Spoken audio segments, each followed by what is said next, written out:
Assalamualaikum warahmatullahi wabarakatuh. Ila Rasulullah sallallahu alaihi wasallam wa ila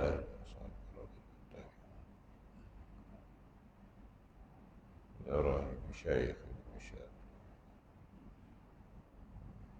Al-Fatiha. A'udzu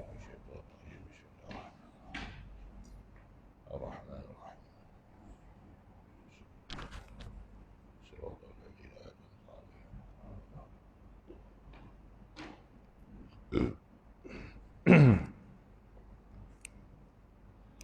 أعوذ بالله من الشيطان الرجيم بسم الله الرحمن الرحيم الحمد لله رب العالمين والصلاة والسلام على أشرف الأنبياء والمرسلين وعلى آله وصحبه أجمعين سبحانك لا علم لنا إلا ما علمتنا إنك أنت العليم الحكيم رب اشرح لي صدري ويسر لي أمري واحلل عقدة من لساني يفقهوا قولي. وقال المصنف رحمه الله تعالى ونفعنا به وبعلومه في الدارين آمين. Maka barang siapa, muka surat 3 kitab Hidayatul Sibyan. Kita masih dalam mukadimah catatan saya 23 bulan 2 tahun 20. Setahun cuti. Ini baru datang pula bulan 3 juga. Setahun cukup. Cuti terus pun tak apa.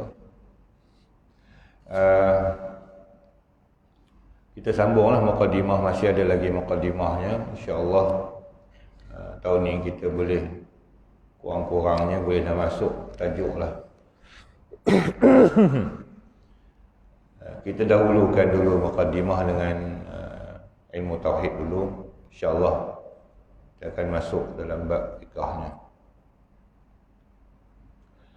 Maka barang siapa jahil, muka surat 3 baris yang ke-7. Itulah catatan saya. Maka barang siapa jahil ia pada aqaidu iman, kata dia, yang bergantung dengan Allah, dengan Rasulnya, daripada barang yang wajib diketahui akan dia dengan tafsilnya, maka tiada ikhtilaf ulama daripada ketiadaan imannya.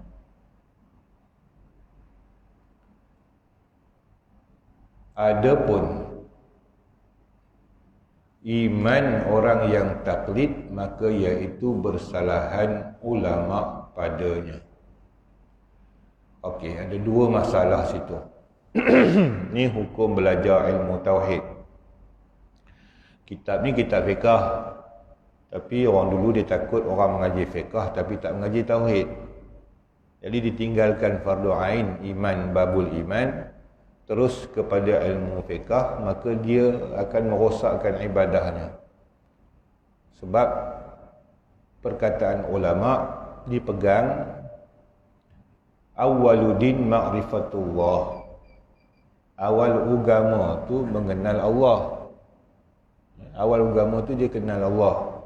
Jadi sebelum kenal Allah, tak boleh beramal soleh, tak sah. Sebab iman nombor 1, kepercayaan. Baik, iman ni pula diperolehi dengan belajarlah. Maka kita orang Melayu, kebanyakan ulama-ulama Arab sendiri berpegang pada metod yang disusun oleh alim ulama di dalam mengenal hukum hakam tentang iman, perkara berkaitan dengan iman.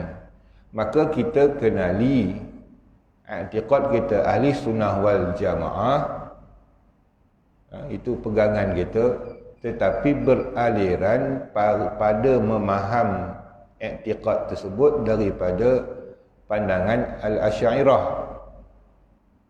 Ya, Al-Asy'ariyah. Maka masyhurlah di tanah Melayu, masyhurlah di Nusantara satu ketika dulu, tak ada kitab lain yang masuk untuk kita belajar akidah, melainkan kitab yang berkaitan dengan sifat 20. Ya, macam-macam namanya dan macam-macam pengarangnya. Rujukan asalnya daripada kitab Jawharatul Tauhid, kitab Umul Barahin, itu asal. Ya. Kemudian Kifayatul Awam, itu antara kitab-kitabnya. Maka dikembangkan jadilah kitab Aqidatul Najin, syarah Jawharatul Tauhid. Maka yang terbaru dipecahkan daripada kitab Aqidatul Najin jadi Risalah Tauhid. Ada di Manjung ni orang ajar kitab Risalah Tauhid. Itu adalah ringkasan daripada Aqidatul Najin. Ya, kitab Durus Samin. Jadi berlakulah dalam masyarakat Melayu ni, orang yang dia tumpu kepada ilmu tauhid, kitab-kitab tauhid, maka dia agak strict dalam bab tauhid. Terutama orang belah utara lah. Siapa yang mengaji dengan Pak Da'i, anak-anak murid Pak Da'i ni dalam bab tauhid strict pada penterjemahan sifat, pada semualah. Bila kita masuk pada mutaakhirin ini, dah macam-macam mazhab masuk. Ya. Dia tak terima dah lah pandangan-pandangan orang lama. Jadi kita nak pilih mana? Bagi saya, pilih yang kita tahu. Jalan yang kita pilih adalah kita yang kita tahu dan jalannya selamat. Ya, jalannya selamat. Mana tahu selamat? Semua ulama-ulama Nusantara dulu pakai jalan kita ni. Cara kita belajar sifat 20. Ya, tok-tok guru kita di kampung ke, di dalam tanah Melayu pun guna kitab yang sama, aliran yang sama. Mufti-mufti yang ada dalam tanah Melayu, start ada mufti sampai sekarang ni berpegang pada sifat 20. Kecuali ada satu negeri je lah yang tak pakai sifat 20. Ya. Makna tu apa tu? Makna sesat ke makna jalan lurus tu? Fikir secara ringkas lah. Ya. Jalan yang kita lalui ni jalan sesat ke jalan lurus? Jalan lurus lah. Sebab semua ulama pegang, bukan juhala. Bukan orang-orang jahil. Ulama yang hafaz Quran, hafaz hadis, alim bahasa Arab, alim nahu, alim sorof, bahas syairnya, bahas matannya. Ya, tinggi ilmu mantiknya, tinggi ilmu balaghahnya, bukan orang calang-calang. Bukan keluar 4 senawi je tak. Ya, tok-tok guru, kiai-kiai, alim ulama. Warak pula tu bukan jenis pedukang apa. Ya, bukan jenis hari ni dia main WhatsApp, YouTube. Jenis tak pegang apa benda kata dunia ni. Duk kira kitab siang malam, puasa hari Senin Khamis. Ya, jenis ni yang pegang. Tapi mari hari ni adalah pakar-pakar lah konon bidang akidah lah benda-bendanya, bawa aliran tauhid 3, tauhid serangkai, mari aliran apa benda, maka kita pun dah mula goyang-goyang. Ya. Kemudian masyhur pula 2-3 hari ni dengan kitab tauhid Tahawiyah. Ya. Maka dia akan bukan tak boleh. Ya, boleh. Siapa yang alim dan mahir kitab tersebut boleh. Dan jangan bila mengaji kitab At-Tahawiyah kau mau condemnnya kitab-kitab lama orang tua ni. Itu yang biadab. Ya, terpulang siapa nak mengaji kitab Tahawiyah silakan, alirannya berbeza dengan Asy'ariyah. Ya, apa bezanya? Apa pentingnya kita mengaji Asy'ariyah? Asy'ariyah ni satu kitab akidah yang dia boleh membenteras pahaman-pahaman yang menyeleweng dengan guna akal. Sebab kita berhadapan dengan liberal, tuan-tuan. Orang liberal tak pakai ayat Quran.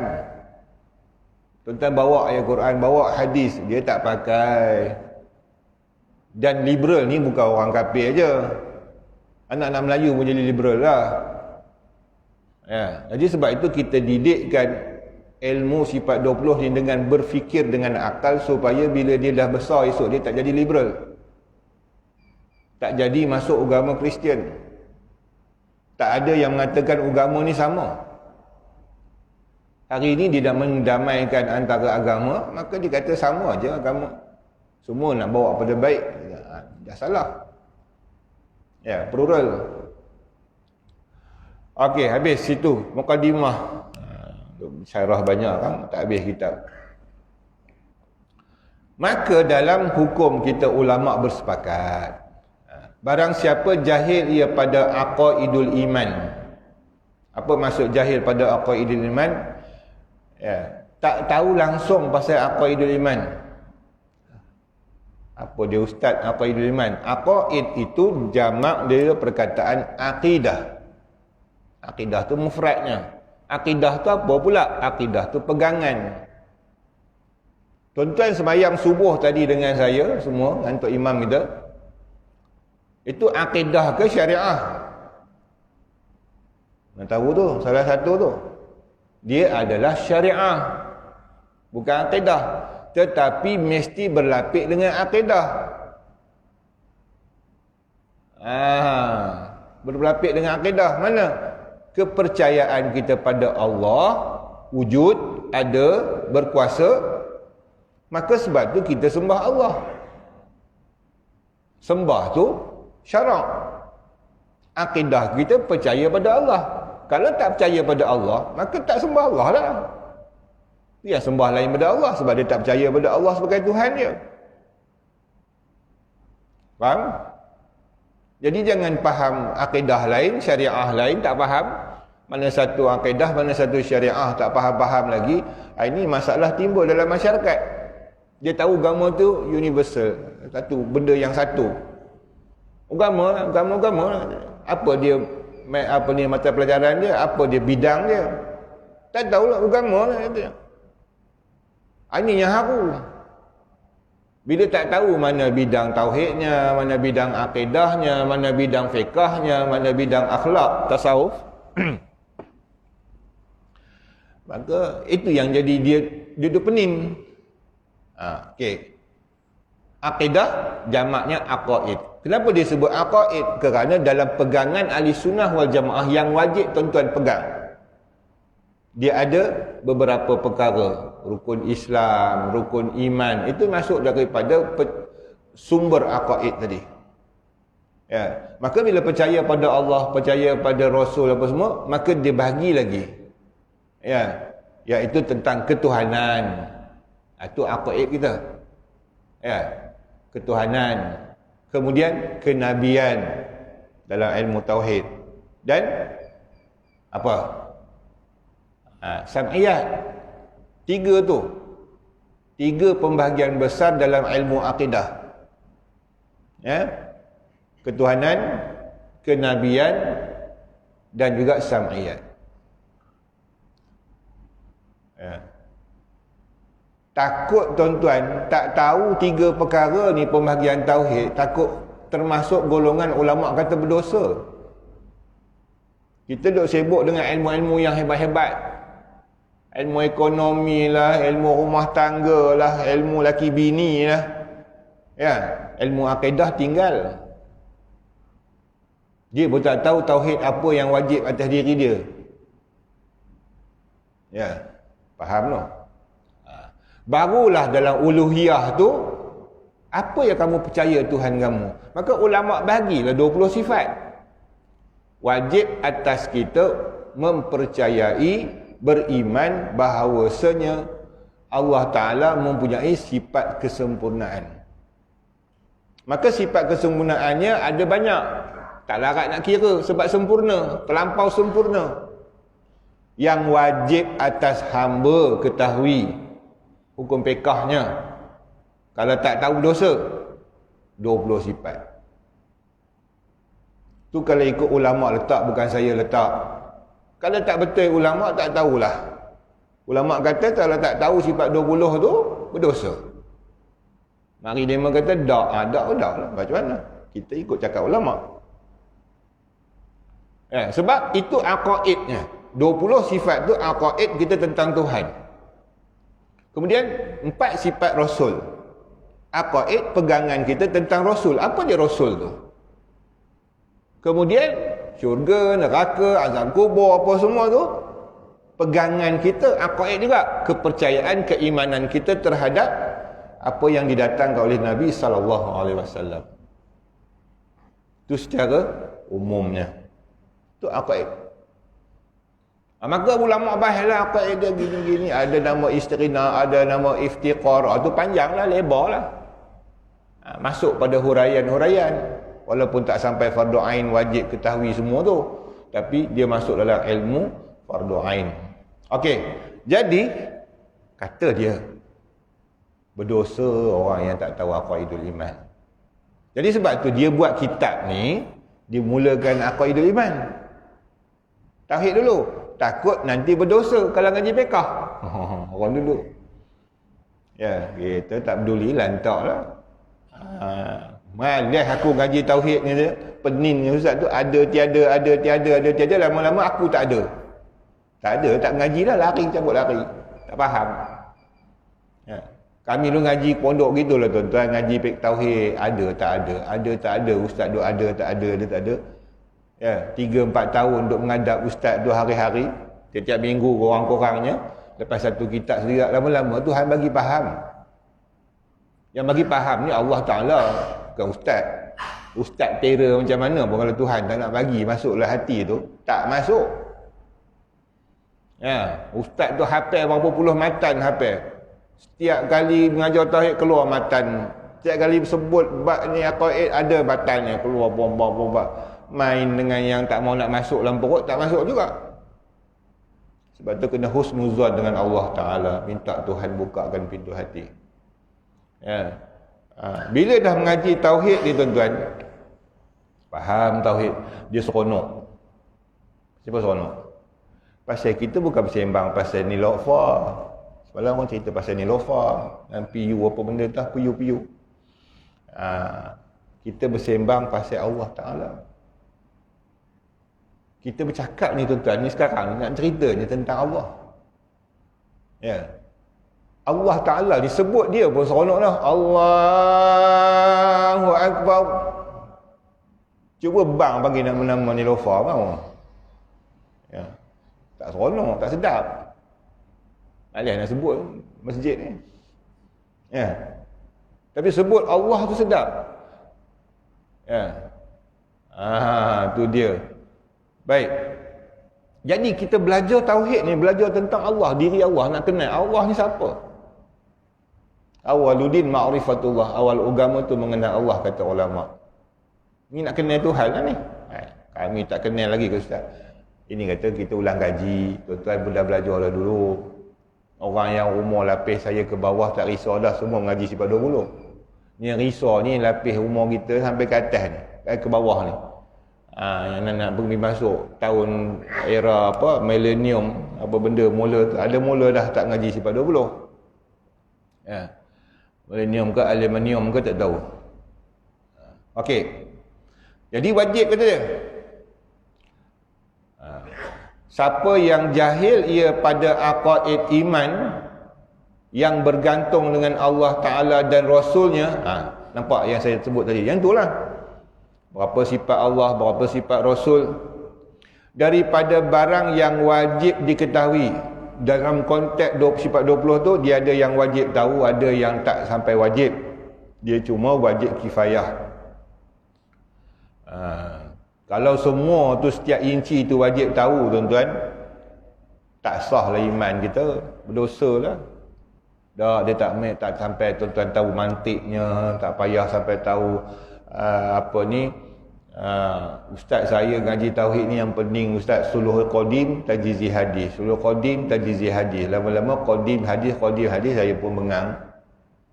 Yang tu tak wajib, walaupun disusun tapi tak wajib tahu. Tak wajib sampai ain, fardu ain, dia fardu kifayah. Orang lain tahu, aku tak payah.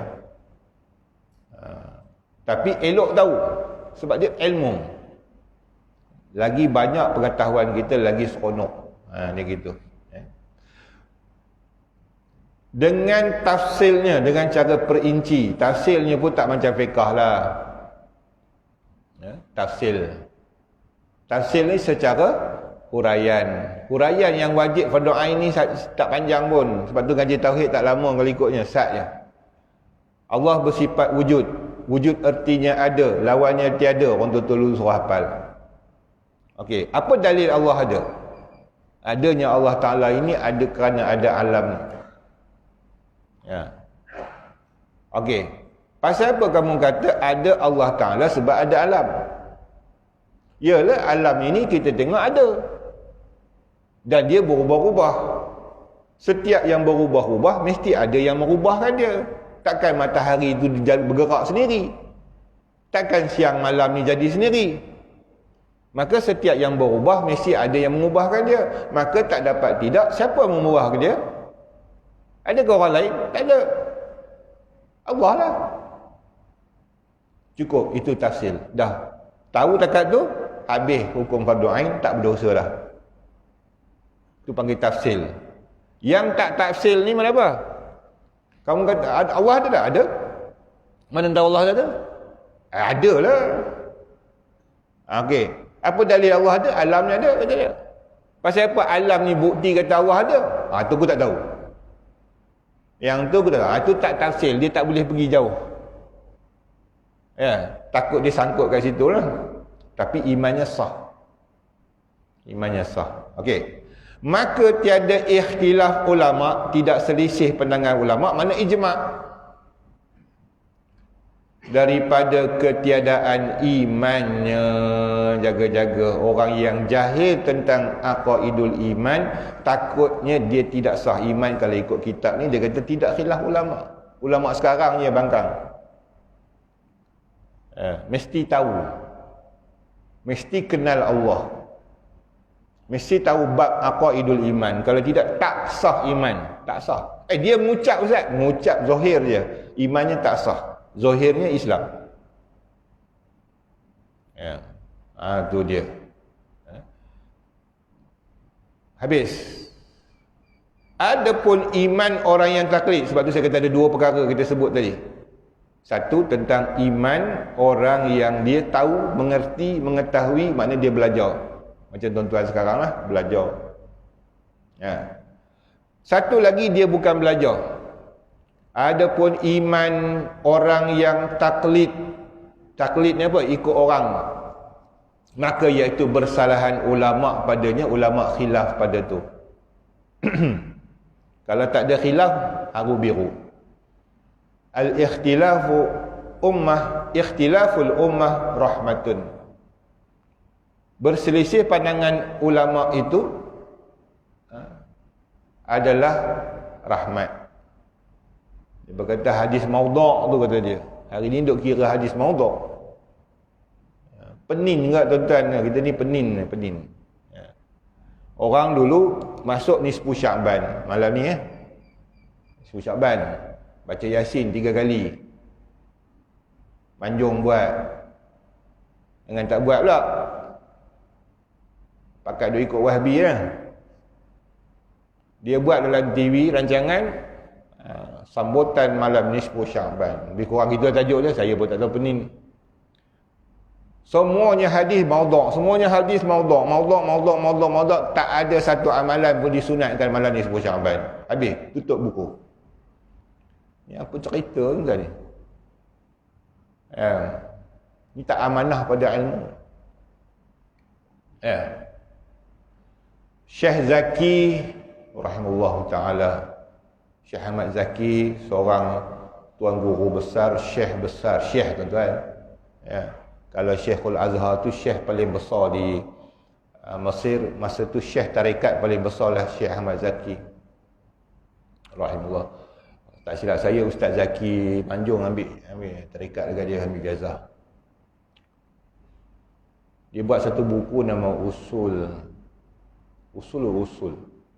Tak silap saya, kecil je.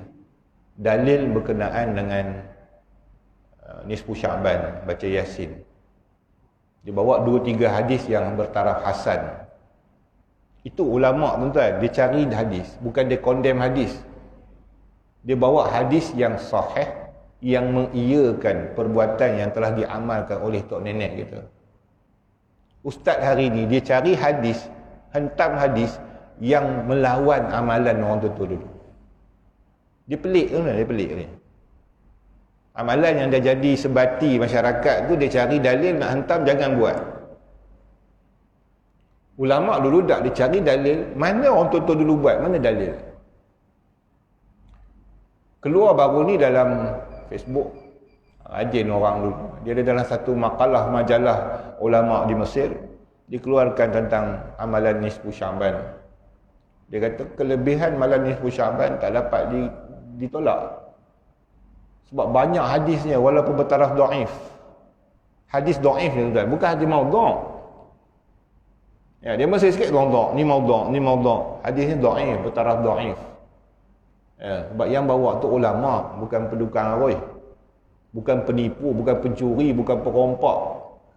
Yang bawa hadis yang kata dhaif tadi ni, bukan perompak, bukan penyamun, bukan scammer. Tahu tak? Cuma dia ada sikit lupa, kadang cakap tak tepat. Ya, orang hafal macam ni, dia hafal macam ni. Jadi bila benda tak melibat fakta akidah, hadis dia ambil. Kalau bab akidah, bab hukum hakam, benda halal, dia boleh jadi tukar jadi haram. Orang tak ambil bab hukum. Ya, Nabi, aku tengok Nabi makan, kata dia. Ulama, kamu siapa ni? Tengok, tak boleh. Dia pakai dia ni. Selagi benda haram, dia kata halal. Dia tengok Nabi makan benda lain, dia kata benda lain. Contoh. Tapi kalau dalam bab fadail, aku tengok Nabi sembahyang sunat ketika datang. Jadi, benda tu menggalak ibadah. Dia tak jadi sangat susah kita nak ambil hadis tu. Begitu juga dalam masalah menghidupkan malam nisfu Sya'ban. Nabi cakap secara umum. Ada hadis yang mengatakan, ramai orang lalai pada bulan Sya'ban. Tu ada makna apa maksud tu? Maksudnya suruh jangan lalai. Jangan lalai buat apa? Main bola. Apa maksud dia? Jangan lalai. Jangan lalai bulan Sya'ban kan? Kalau jangan lalai main handphone.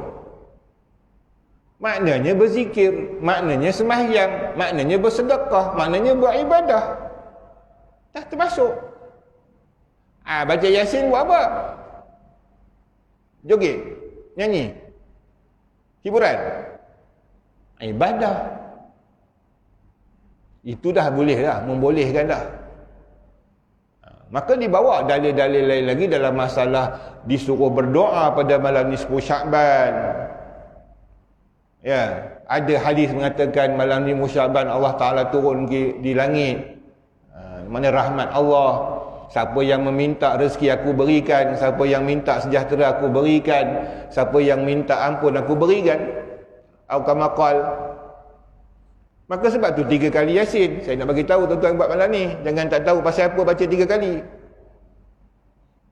Ya, sebab tu yang pertama Tok Imam akan sebut Yasin pertama kita baca kerana minta Allah Ta'ala berikan keimanan, bagi umur panjang. Kemudian yang kedua, murah rezeki. Yang ketiga, ditetapkan iman, kekal mati dalam iman. 3 benda poin nak baca malam ni. Kenapa? Doa tu yang Allah Ta'ala buka malam ni. Siapa minta 3 benda ni aku bagi. Baik. Kemudian kita baca Yasin. Yasin Nabi tak suruh pun. Doa je, bukan ada jemaah pun. Doa boleh tak malam ni? Itu soalan pertama. Berdoa boleh. Memang disuruh berdoa malam nisfu Sya'ban. Baik, baca Yasin tu mari mana? Baca Yasin tu lapik doa. Tuan-tuan, bawa air dekat saya ni. Pasal apa boleh lapik? Ya, pasal apa? Orang putih pun boleh lapik, orang Melayu pun boleh lapik, Cina pun boleh lapik. Penghormatan. Tidak tak payah di rumah saya tak ada lapik dah zaman sekarang ni, pakai gitu je. Tapi hormat saya tetamu boleh lapik.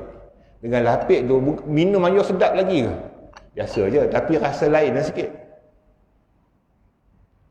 Berdoa tu dah bagus dah. Dilapik dengan Yasin. Yasin tu lapik dia. Kerana baca Yasin ulama tidak khilaf. Tidak ada selisih pendapat ulama mengatakan Yasin tu kelebihan dia memakbulkan doa. Doa apa yang paling hebat malam ni? Tuan-tuan, minta panjang umur dan mati beriman. Bukan minta kafir. Sepanjang tahun ni. Nak minta dalam tempoh nisfu ni sampai nisfu yang satu lagi. Tahun depan, kalau panjang umur. Ya, mati dalam iman. Bukan besar ke benda minta? Ya, besar. Maka tu ulama kita lapik dengan Yasin.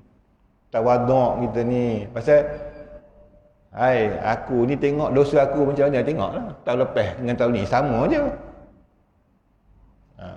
Nampak kita tak berdoa lagi, tak mau berdoa. Ya, mari Covid, tak boleh sembahyang jemaah. Tahun lepas. Memanglah takdir Allah Taala, tapi kalau siapa tak berdoa, rasa bersalah. Kamu tak berdoa, itu kamu nak marah Tuhan turun bala. Tapi kalau orang yang dah berdoa dah, Allah turun bala juga, redha lah. Puas hati kita redha. Ya, aku dah minta, Tuhan tak bagi, nak macam mana? Yang tak minta, apa padan muka kamu? Siapa suruh tak minta? Tu banyak lagi lah. Maka ulama kata antara hadis-hadis yang dhaif tu, lebih pada 10 hadis, dia berkuat antara satu sama lain tentang Syaban. Bila berkuat antara satu sama lain, maka namanya hadis hasan, bukan dhaif lagi. Mari dia kata semua maudhu' tak payah buat. Kita pun takut nak buat, takut masuk neraka. Okey. Adapun iman orang yang taklid itu bersalahan pada ulama'-nya, bersalahan ulama'. Ya, taklid ni makna apa? Okey. Taklid ni mana ikut. Iman kita dalam segi bab iman tadi, aqaidu iman, tak boleh taklid. Haram taklid. Maknanya kita belajar ilmu tauhid, Allah tu ada. Okey. Yang tu kita ikut ulama'. Macam mana kita tahu Allah ada? Kita kena belajar sampai tahu dalil. Macam saya sebut tadi. Alam ni bukti kata Allah ada. Sampai pasal alam ni berubah, mesti ada merubahkan dia. Maka itulah kita belajar dalil. Dah tahu benda dalil tu, makna kita mengetahui sendiri. Tanpa kita tiru orang. Sebab kita tahu sumber dalil. Tapi dalam bab fiqh, wajib taklid. Bab fiqh bukan lagi kena taklid, bukan lagi haram taklid, wajib taklid. Dia ada dua. Jadi kalau ada bab tauhid, kita kena cari dalil. Maka sebab tu wajib belajar. Wajib belajar dengan dalil. Wujud, qidam, baqa', mukhalafah sampai habis semua tu kita bawa dalil. Supaya kita tahu dengan dalil, bukan taklid buta. Tapi dalam bab fiqh kita boleh taklid. Bahkan wajib taklid bagi kita yang jahil. Macam kita semayang maghrib tadi, semayang subuh tadi. Semua pergerakan bacaan semayang adalah mengikut mazhab Syafi'i. Tak semua mengaji kitab Syafi'i habis. Tak ada siapa pun mengaji detail macam mana Imam Syafi'i dapat dalil kata baca bismillah.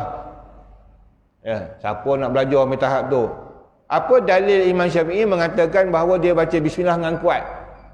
Mana hadisnya? Kalau saya tanya tuan-tuan seorang-seorang, boleh tak bagi hadis kat saya? Hadis mana yang Nabi baca kuat bismillah? Mana tahu ustaz? Ustaz pun tak tahu? Ya. Ustaz pun tak tahu. Tapi boleh ikut. Kita ikut kitab. Kitab kata baca bismillah kuat. Kita ikut siapa? Ikut mazhab Syafi'i. Maka kita taklid. Kalau tak boleh taklid tuan-tuan, tak boleh lah kita katakan, mesti cari dalil sendiri. Saya tengok tadi mulia kuliah ramai orang keluar. Cara macam ni pun kita tak dapat jumpa dalil. Duk ngaji-ngaji subuh. Yang tak mengaji langsung tak jumpa lah tuan-tuan. Tak jumpa dalil berdosa, tak sah semayang. Kalau semua mesti cari dalil macam orang sekarang. Tak boleh ikut ulama, tak boleh ikut orang alim. Kena cari Quran dan hadis. Mana dan? Mengaji macam ni pun orang tak dan. Tuan-tuan kena mengadap baca Bukhari 1000 lebih hadis depan saya. Larat tuan-tuan, baca je dulu. Hadis lagi. Habis koman Bulughul Maram. Tidak tak sah semayang. Ramai yang tak semayang. Ambil tak sah. Maka sebab tu ulama kata dalam bidang fiqh, taklid mazhab. Taklid mazhab. Ikut ulama. Wajib. Wajib dah. Saya pun wajib.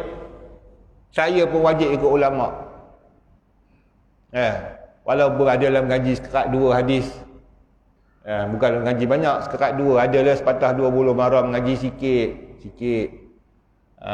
Ibnu Jamrah ngaji sikit. Bukhari tak mengaji langsung. Saya tak ngaji hadis Bukhari, ambil ijazah je. Ngaji tak? Tak dan. Ngaji dah lewat. Jadi tak mau ya. Kalau nak ikut, tak mau ikut mazhab, nak ikut siapa? Nak korek sendiri. Pakai tak nikah kahwin. Pagi baca hadis, petang baca hadis, malam baca hadis. Mana dan? Maka sebab tu ulama kata bab fiqh taklid. Ikut ulama. Dah ikut ulama dah selesai. Tak payah duk fikir-fikir dah. Ulama ni bawa dalil tak betul. Kamu tutup buku tu. Tutup kotak fikiran kamu, kata ulama tak betul. Sebab tu ulama dulu pesan macam arwah orang tua saya, dia kata, kitab apa kita mengaji bab fiqh? Sekurang-kurang kena tahu tuan. Yang muktabar. Kitab jawi yang muktabar dalam ilmu fiqh negeri kita ni, Matlabul Badrin. Ada je aliran kamu ikut Matlabul Badrin tu sebagai orang awam, selesailah hukum fiqhnya. Tak berdosa dah. Yang lain pada yang kitab tu bagi serah Tok Kadi, alim ulama, dia yang selesaikan masalah agama, lebih daripada tu. Aku untuk diri aku cukup Matlabul Badrin. Tak boleh Matlabul Badrin, sebab tu saya bawa kitab ni tuan-tuan, supaya terlepas diri tuan-tuan ada ilmu tentang macam mana nak beramal dalam mazhab Syafi'i. Esok tak jadi berdosa. Mengaji ni tuan-tuan, nak mengelak daripada dosa tuan. Lepas tu kena galakkan ramai mengaji, biar lenguh, biar mengantuk, biar apa. Jangan esok segala sembahyang yang kita buat, malaikat pangkah semua. Pasal salah dalam masalah hukum. Kawan kita salah juga sebelah. Pasal apa kamu dapat right, aku pangkah? Tanya kat malaikat. Malaikat kata dia belajar. Dia mengaji, tapi dia lupa. Dia mengaji sungguh sampai terengok-engok mengaji dengan ustaz. Dan ustaz tak reti buat lawak. Tapi oleh kerana dia mengaji, diampunkan, dimaafkan kesalahan dia. Kamu tak mengaji langsung, lari. Pangkah. Apa salahnya ustaz orang sembahyang? Siapa mengaji dia tahu. Mengaji betul-betul, faham betul-betul, dia tahu apa salah orang sembahyang. Tak mengaji tak tahu lah. Mana tahu? Mana siapa tahu dia salah? Dia tak baca undang-undang. Saya nak hurai satu-satu, tak larat lah. Baca, ikut nanti insya-Allah sampai masa tahulah di mana salahnya.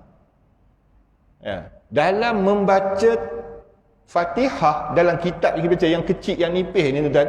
Nipis tuan-tuan, beli, ada Rumi. Jadi kena ada ni, esok ni bukti ni depan malaikat esok ni. Allah Ta'ala. Apa kitab fiqh kamu mengaji dalam masalah dunia tu? Tak ada, aku ngangat. Duit ada berapa? Pencen ada 4,000. Pencen 4,000. Kitab tak ada. Tak ada, saya tak tahu baca Jawi. Dah ada tulis Rumi lah kitab ni. Apa tuan-tuan nak jawab? Berapa rumah ada? Rumah saya Manjung ada banglo sebiji. Tepin ada rumah teres satu buat homestay. Ipoh ada satu dulu, masa dulu pernah kerja Ipoh, beli rumah di Ipoh ada sebiji. Rumah 3 biji. Kitab RM3.50 tak boleh beli. Tuan-tuan nak jawab apa depan Allah Ta'ala? Saya bukan main-main ni. Dia tak ada kitab. Dibanding oleh Allah Ta'ala, depan Allah Ta'ala nak malu lah. Tuan-tuan rasa malu lah. Allah, aku kitab satu pun tak ada simpan. Majalah wanita banyak. Tambah dulu URTV, setiap minggu beli kan. URTV keluar setiap bulan. Orang sanggup je beli. Kitab RM3.50. Masa dulu kitab 8 kupang, tak ada orang nak beli. Ni bukan apa, bukan nak kita nak belagak apa. Biarlah ada bukti akhirat esok. Aku kurang-kurang ada. Daripada beli Yasin. Ni, pesen zaman sekarang bida'ah. Itu bida'ah. Kenduri kahwin beli Yasin. Begitu sedekah kat orang. Apa hal ni? Tu bid'ah. Macam apa bid'ah? Orang bukan nak baca dah. Rumah dia pada Yasin dah. Orang sekarang pakai handphone baca Yasin. Berlambak kat masjid tu. Ni ada pula baru hantar kat masjid 200 naskah. Siapa nak baca tu? Dah PKP tak boleh bawa. Tak boleh pakai masjid punya Yasin. Ya. Beli simpan duduk sendiri. Baca sendiri. Patutnya beli kitab. Biarnya dia faham agama. Faham kan? Ni esok akhirat kot menyesal. Saya tak tahu. Dunia tak apalah rasa selesa lagi. Tapi ada kitab tak baca pun haru juga. Jadi taklid, kita taklid bab fiqh. Bab akidah tak boleh. Maka ulama khilaf. Boleh ke taklid? Macam mana taklid? Macam tadi. Kamu percaya Allah ada? Dia percaya. Mana dalil kata Allah ada? Entah, tok nenek aku kata ada. Atuk aku percaya kata dia percaya pada Allah. Aku percayalah atuk kata ada Allah. Kamu yakin? Aku yakin apa yang atuk aku kata. Maka di situ ulama tak berani kata kafir. Sebab dia kata pasal dia percaya betul Allah ada, cuma dia tak tahu dalil je.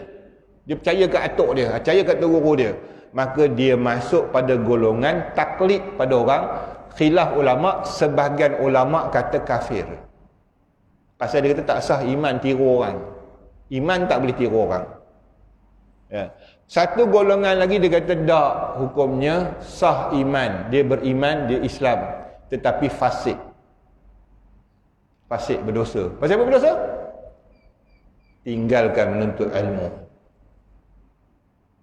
Wajib belajar mengenal Allah. Fa'lam annahu la ilaha illallah. Selalu untuk imam nak tahlil baca tu, nak bagi ingat tuan-tuan lah, fa'lam, ketahui olehmu, makna wajib belajar untuk kenal Allah. Siapa dia la ilaha illallah tu, bukan saja sebutnya. Inilah ilmunya. Okey, habis. Bermula makna taklid itu mengikut orang yang lain pada i'tiqadnya, padahal tiada daripada dalil. Itu taklid. Ya, Ustaz baca bagi imam, baca tadi, baca Fatihah ada bismillah, baca surah ada bismillah. Mana dalil? Ustaz tu dengar-dengar jawab, dalil mana aku tahu. Kitab fiqh lah suruh. Cukup memadai dah. Sebab ulama yang suruh. Ulama yang kata sunat baca Fatihah, wajib baca bismillah dalam Fatihah, sunat baca bismillah dalam surah.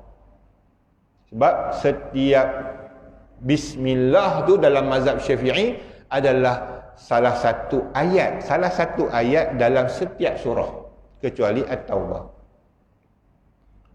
Dia bukan asing. Sebab tu dibaca kuat. Jadi siapa yang baca surah tidak baca bismillah, tak baca langsung, hukumnya macam tak baca satu ayat. Gugur satu ayat. Tak lengkap, tak dapat fadilat selengkap. Ya. Siapa yang baca bismillah juga pada surah tapi perlahan, dia dapat lengkap tetapi makruh kerana tak kuatkan. Sebab dia sunat kuat, dia tak kuatkan, rugi dia, kurang fadail dia, kurang sikit lah. Pada pandangan mazhab Syafi'i. Okey, itu taklid. Ikut mana dalil? Ustaz cakap tadi hukum mana dalil? Saya tak tahu dalil, saya tengok dalam kitab. Cukup memadai. Sebab ulama yang korek dalil. Imam Syafi'i korek dalil, Imam Nawawi korek dalil, Imam Ibn Hajar korek dalil, Imam Ramli korek dalil. Kita pakai hak dia pengkorek je. Tak payah korek lah. Tuan-tuan korek tak dan, tuan-tuan nikah tak dan, mana tak dan. Imam Nawawi tak dan kahwin, tuan-tuan, pasal ilmu punya. Pasal tu kita ikut ulama lah. Solat menggatal tak nak ikut ulama. Takut tempah neraka je, tuan. Masuk orang yang jahil, yang tidak berkata dengan apa yang Nabi kata. Kita lah. Bila kita pakai Quran hadis, kita tak faham benda pun. Kita reka sendiri. Baik kita ikut ulama. Dan bahawasanya akal itu setengah daripada alat yang didapat dengan dia akan suatu. Kenapa disebut akal? Sebab hari ni ramai orang kata pakai akal tak boleh. Ilmu tauhid sifat 20 yang diajar oleh Pada'i, yang diajar oleh Syekh Fatani, ya saya dah sebut nama ulama-nya. Ni bukan sifat 20 ni belajar daripada orang kampung, ulu, orang tak reti, atau belajar daripada sakit ke tak. Siapa yang karang kitab Aqidatul Najin, ya, yang menterjemah kitabnya adalah Syekh Fatani. Siapa yang karang kitab Durus Samin, Syekh Fatani. Siapa yang karang terjemahan Jawharut Tauhid, ulama Al-Jawi, orang Jawa. Ya, saya lupa nama sebab saya tak ngaji kitab tu. Ya. Siapa yang karang kitab Faridatul Faraid, ulama Fatani. Siapa yang karang kitab Hidayatul Mutafakkirin, ya, ulama Tuan Husin. Tuan Husin Pulau Pinang. Ya, siapa yang mengarang Sirajul Huda, oh tu kitab susah tu. Kitab dia kecil tapi susah. Ya, ulama Banjar. Bukan calang-calang yang karang kitab. Ya, yang menyusun kitab ilmu tauhid ni. Tu dia. Supaya jangan ada ragu-ragu lagi dah. Jadi dia berkata tak boleh. Dia bagi tahu kita akal. Akal ni sebenarnya menetapkan sesuatu ya ataupun tidak. Akal ni Tuhan bagi fungsi dia boleh menetapkan sesuatu ya atau tidak tanpa dalil, tanpa Quran hadis. Bila benda tu boleh didapati dengan akal. Kecuali benda yang tak diperoleh dengan akal. Okey. Ya. Isra' dan Mi'raj. Isra' dan Mi'raj boleh dapat dengan akal tak? Sebenarnya dapat dengan akal. Tapi dia makan proses jauh. Okey. Sekarang ni ya, Nabi Isra' dan Mi'raj tanpa ada dalil. Dalil apa? Siapa yang jadi saksi Nabi pergi? Tak ada. Tak ada dalil. Ya. Bila Nabi balik beritahu pada orang Quraisy, aku pergi Isra' Mi'raj. Orang Quraisy tak percaya. Tapi Sayyidina Bakar As-Siddiq percaya. Ya. Dia kata kalau Nabi Muhammad yang kata keluar daripada mulut Nabi Muhammad perkara tersebut, kalau lebih daripada tu aku percaya. Sebab benda yang keluar daripada mulut Nabi Muhammad akan turun daripada langit. Itu mana keimanan dah. Dia beriman terus daripada Nabi dah. Ya. Itu bukan dalil akal, Ustaz. Tak ada dalil akal. Ada. Bila dah sabit dah Nabi itu Rasul dengan dalil akal, ya, kemudian mukjizat menguatkan Nabi itu sebagai Rasul. Ya, bila Nabi itu dah jadi Rasul, semua perkataan yang keluar daripada Nabi itu benar. Mustahil salah, mustahil tipu, sebab dia utusan Allah. Itu akal, akal yang hukum tu. Bila dah semua perkataan Nabi itu benar, maka Isra' Mi'raj itu benar. Walaupun tak ada dalil. Kalau Nabi yang sebut, benar. Wajib benar pada akal. Sebab Nabi tak akan tipu. Tak ada faedah Nabi nak cerita dia nak ke langit tu. Baik dia cari benda magic lain. Yang orang nampak jangan orang tak nampak. Itu akal dia. Ya. Kenapa Nabi terpaksa buat satu benda magic yang orang tak nampak? Apa faedahnya? Ya. Dia kena sampaikan. Ada kata hukum syarak, hukum Allah. Benda yang kita kata tak termasuk akal kadang-kadang, kena sampai benda yang orang tak tengok. Kalau kita kata tak apalah macam Nabi Soleh. Weh, apa bukti kamu Rasul? Aku Rasul lah mukjizat. Okey, kalau betul kamu Rasul mukjizat, pergi suruh Tuhan kamu buat keluar unta dekat bukit tu, celah batu tu. Maka dia ada bukti, dalil terang-terang. Terbelah batu tu keluar anak unta. Sekarang ni Isra' Mi'raj tak nampak. Siapa pun tak ada dalil dia. Bukti. Ya.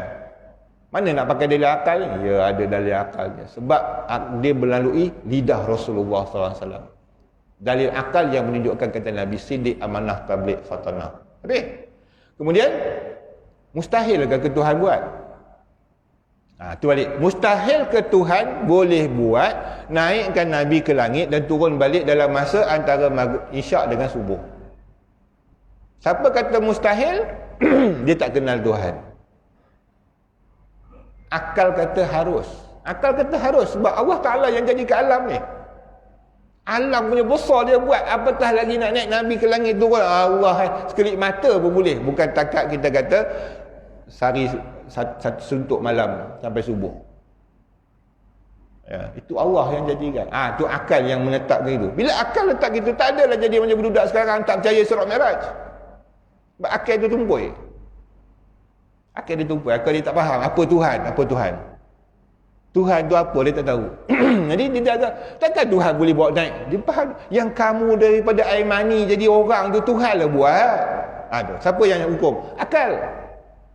Sebab dia kata akal ni dia boleh membenarkan Allah tu dengan akal. Macam air. Ya, saya tak nampak saya pegang. Berat. Kan? Ni ajar akal. Ya. Orang yang berakal dia kata ada air. Tak payah tengok berat. Goyang pula dia pijak. Kalau benda yang isi ni pasir, dia tak macam ni. Kita nak ramai tak boleh. Ni boleh picit dengan pecah sudah. Ya. Mana air, kita goncang ada bunyi. Itu detect je apa? Detect je akal lah. Asalnya. Tak payah tengok. Maka Allah Ta'ala tak payah tengok. Tak mesti Allah tu wujud bertongkoi depan kita nak kata dia ada. Saya datang tadi terawih sikit. Ya. Ada orang tidak? Ada orang tidak? Tengok ada lampu apa semua. Mana ada orang? Tak payah nak pergi intai tengok. Betul ke ada orang? Siapa lagi buka lampu ke tak ada orang? Jin. Itu akal ke apa? Akal. Akal menetapkan ada Allah ke tak ada dengan alam. Madai lah, itu dalil.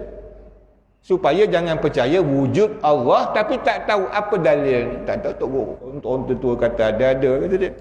Aku pun rasa macam ya tidak. Dia gitu. Ya tu tak sah iman. Yang tadi boleh. Ini kata akal tu setengah daripada tuan. Belajar pula. Setengah daripada alat yang dapat dengan dia akan suatu. Idrak dia panggil dalam bahasa Arab. Ya. Idrak, ilmu bil idrak. Akal ni dia proses untuk terima maklumat, dia panggil idrak. Dengan telinga, dengan mata, dengan hidung, lidah, semua tu pergi ke otak. Maka akal ni idrak dia perolehi, dapat. Jadi dengan dia dapat untuk menyatakan sesuatu. Ada, didapat satu. Ya. Ni siang ke malam. Akal boleh tetapkan. Ya, cerah ni ustaz, dia siang dah lah, takkan malam lagi. Itu contoh. Ya. Maka barang yang didapat akan dia oleh akal itu terbahagi ia atas 3 bahagi. Pertama, yang mendapat akan dia oleh akal akan semata-mata padahal tiada menerima ia akan nafi sekali-kali, maka dinamakan dia wajib. Itu perhabis ni, tuan-tuan tahu dah. Seperti wajib qidam bagi Allah Ta'ala, wajib mengenal lapang bagi setiap yang jirim. Saya baca laju sebab nak ni. Tuan-tuan, maksud dia, ada ketika akal ini tak boleh terima bahawa benda tu tak ada. Contoh, sekarang ni ada elektrik. Saya buat soalan. Ada elektrik? Ada lah Ustaz. Saya kata tak ada. Mana boleh tak ada Ustaz? Ada lah. Tak terima tak adanya. Saya kata tak ada. Saudara. Mana boleh tak ada? Apa bukti tuan-tuan kata ada elektrik? Itu nyala lampu. Siapa ada pergi test dengan jari dia, pergi tengok ada lampu, ada elektrik ke tak? Dia tengok ada lampu, kipas jalan, bererti ada elektrik sekarang. Ya. Tak dia akal tak boleh terima kata tak ada elektrik sekarang. Itu dia. Okey.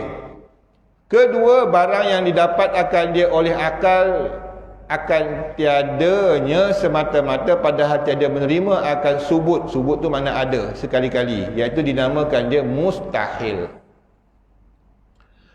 Ya, mustahil. Kita kata ni botol, tudung ni kira dah kecil dah. Ya. Saya kata saya boleh masukkan cawan dalam botol. Masuk akal. Pada adat tak boleh, pada akal pun tak boleh. Sebab tak boleh? Muncul ni kecil, ustaz oi kata dia. Mana mau cawan masuk dalam lubang tu? Kata kalau anak bodoh, kita kata kat anak, maknanya kita ada akal. Ya. Kita tengin dengan kamu tu. Apa sebab kita sebut orang bodoh tengin? Mana tak ada akal. Akal tak jalan. Mana akal menetapkan sesuatu. Maka boleh menetapkan, ada tak pencipta alam ni? Ada. Mesti ada. Cuma nama dia Allah itu siapa bagi? Rasul yang sampaikan. Kita tak letak nama lain. Nama Allah. Sebab Allah yang suruh sebut namanya Allah. Walaupun kita dah sabit dah Allah tu wujud, ada Tuhan yang jadikan alam ni, maka Tuhan tu siapa namanya? Allah. Itu syarak.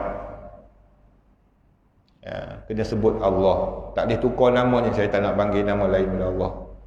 Ini cerita pasal berebut nama Allah pula lah ya. Okey. Ketiganya, barang yang sah pada akal, ada dan tiadanya. Ya. Boleh tak Allah Ta'ala besarkan botol ni? Kalau Allah Ta'ala besarkan, boleh. Ya, harus pada Allah. Dia besarkan botol ini dan dia masukkan cawan. Macam mana ustaz dah memang orang dah buat botol itu kecil? Macam mana Tuhan nak bagi besar kan? Itu orang tak faham Tuhan lah. Ya. Tak ada pun Tuhan buat. Memang tak ada Tuhan buat. Tapi harus pada akal Tuhan boleh buat. Sebab apa? Kamu tu daripada kecil halus besar ni dulu. Sekarang nampak besar. Ya, takkan kamu tu dia bagi hidup macam tu boleh besar leleh mampu Ya, apatah lagi botol harus pada akal. Dia membesarkan atau tak membesarkan. Ikut suku Tuhan. Itu harus. Diterima pada akal. Itu hukum akal okey.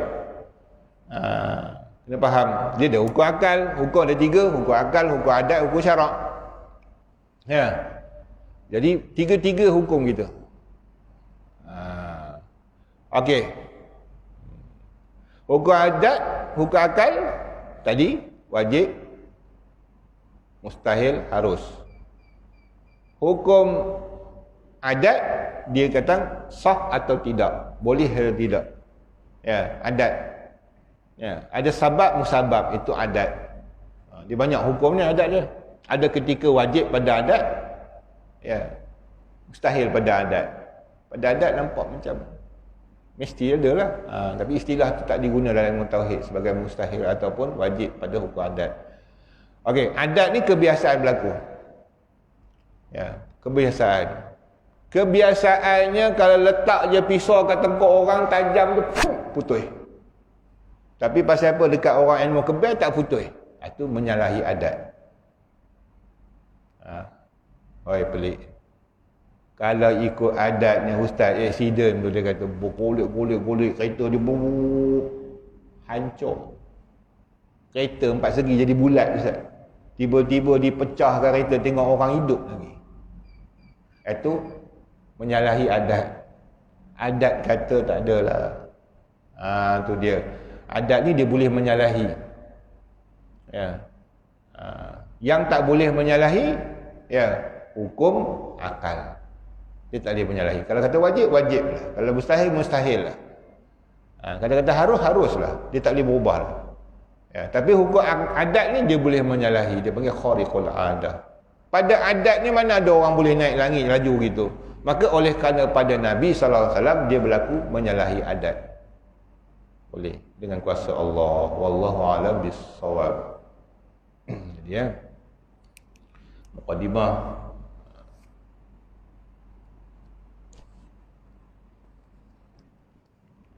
Ada pertanyaan, soalan ke apa ke?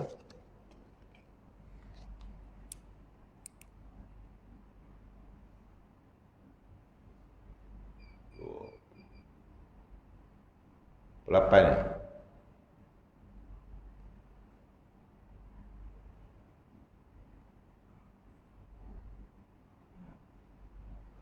A'udzu billahi minasyaitonir rajim. Bismillahirrahmanirrahim. Alhamdulillahirabbil alamin. Wassalatu wassalamu ala asyrafil anbiya'i wal mursalin wa ala alihi washabihi ajma'in. Allahumma iftah 'alaina fil 'arifin. Allahumma iftah 'alaina fil 'arifin. Allahumma iftah 'alaina fil 'arifin. Allah nabil qulubana bil hidayah kama nawaza'adun syirkika wa tabada bi rahmatir rahim. Alhamdulillah.